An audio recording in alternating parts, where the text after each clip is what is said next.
బ్రహ్మముడి సీరియల్లో ఈరోజు కాంపిటీషన్లో ఎవరు గెలుస్తారు అనే దానిలో ఎదురు చూస్తూ ఉంటారు. స్వరాజ్ ఇండస్ట్రీసా, సమంత్ గ్రూప్సా అనేది ఉత్కంఠం రేగుతుంది.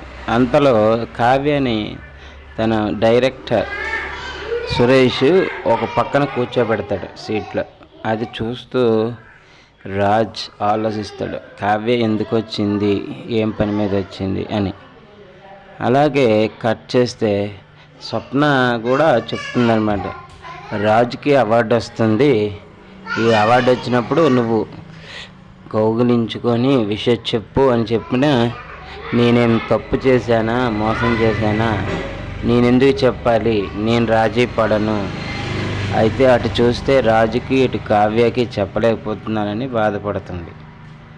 కట్ చేస్తే ఈ అవార్డు ఎవరికి వచ్చింది